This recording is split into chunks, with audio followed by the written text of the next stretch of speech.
first destination was Watchtower. The stories mention them existing along the borders of both kingdoms, meant to help protect them from roving bands of marauders and monstrous creatures. Throughout the centuries, the borders had changed drastically to the point that they almost didn't exist, but the watchtowers remained. Finding a watchtower meant finding one of the borders. From there, we could get a lay of the land, both metaphorically and literally. Finding a map would be a miracle, but at the very least we would get enough information to find other locations that would have useful information. The hermit was the one who told us of the watchtower, or what he thought might be a watchtower. He spoke of a tall stone tower worn smooth by time, yet still standing strong and mostly intact. Though their focus had shifted to creating marvels of destructions, both kingdoms had once created great marvels of architecture designed to stand through the ages. Many such structures remained, either in the center of cities or in towns, or hidden within the neutral zone. I had never seen the tower he told us of, but its continued existence was no surprise to me. It was near a river, too, which would make it easier to find. Not that it would be an easy journey. With all of the movement going on in the woods, all of the people relocating to different settlements or leaving the area entirely, there would be dangers. Rogue hunting parties on the lookout for spies and defectors. They tended to be the apprehend first, ask questions later type, if you were lucky. Still, it was better to run into them than one of the bands of creatures and monsters that lived in these woods. Normally they could be avoided, but with the mass exodus, many would be looking for new places to live and hunt, and we would have to be careful to stay out of their way. Being a small band meant we would be less obvious, and being on horseback allowed us to travel faster. But being small also meant that, should something decide to pick a fight, things could go very poorly, very quickly. Thankfully, the first part of the journey went smoothly. The druidess proved adept at not only helping identify and avoid dangerous plants, she helped us around the wildlife as well. It shouldn't have been that surprising, given that she was a druid and I knew they supposedly had a strong connection to nature, but knowing it and seeing it are two different things. She had an easier time understanding the flora and fauna of a place than she had understanding its people. Part of that, we realized, came from the years she spent wandering on her own. The other part came from a deep affinity for the natural world that she had since she was very little. There's something graceful about the way she moved through the brush, sidestepping creatures' burrows and the more delicate plant growth. This affinity would prove helpful as her path nearly took us in the territory of a great beast. Most of the great beasts had long since migrated far from here, perhaps disappearing from the continent entirely. When we went on our journey, I would wager there was a handful left, living on the far outskirts of the kingdoms. I had heard legends of them, told by the Fae in our community who spoke of the days when these majestic creatures once roamed freely. It was a nice bedtime story, one I never expected to see.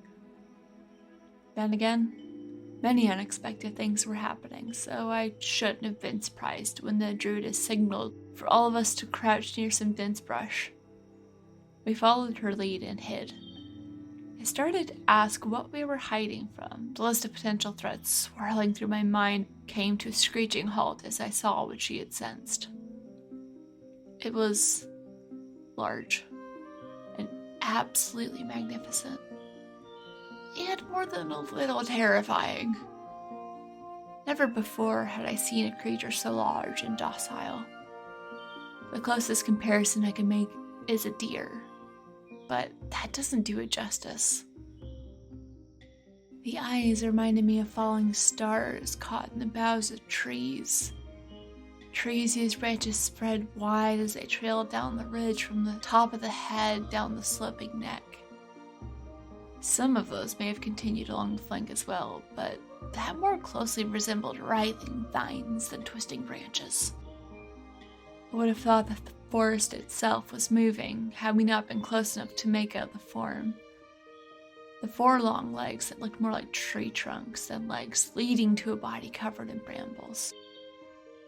It was one of the most beautiful things I'd ever seen, save a few sunsets watched from the tops of trees and far from any civilization. Yet I knew deep in my bones that if I dared cross these creatures, it would be the last thing that I did. So we remained as still as possible in the brush until the creatures had passed, and then we moved on. Wait. What were those?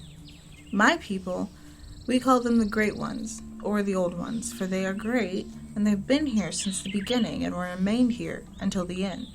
Most have left this continent, but it seems a few still remain. Yeah, I've heard stories about these creatures. This place is really more their home than ours. But it looks like even the last few left are leaving to go find somewhere new. Indeed. My people revered them. It's said we once traveled with them, tending to the earth in their wake, but time and trials forced us to settle down and cease our journeying. The fact that we may be the last to bear witness to such things saddens me greatly. This continent has lost so much. You miss them, don't you? More than I can express. Perhaps once we bring an end to this war, they will return. Or you could go seek them out. May even run into more of your people. Do you really think we can pull this off? I've seen quite a few impossible things in the past few days. What's one more? This journey is going to take more than a few days, but I agree. If there's even the slightest chance that this could work, we have to take it. And the hermit has our notes on what we found. If this is real but we die in the process, then someone else can follow in our footsteps. Either way, if there's a chance to end this war peacefully, I'm gonna take it. You have been listening to Ceasefire, the story of the end of a war that did not end the world. This story was written and produced by Brianna Jean as part of Pseudonym Social, a creative podcast network changing reality one story at a time. In this episode, you can hear the voices of Brianna Jean as Vivian, Zadkiel Vasky Huff as Sam, David Telstra as James, Jordan Marie as the Druidess. You can support all of our productions over at patreon.com/pseudonymsocial. To get more information on this or any of our other shows, check out our website at pseudonymsocial.com.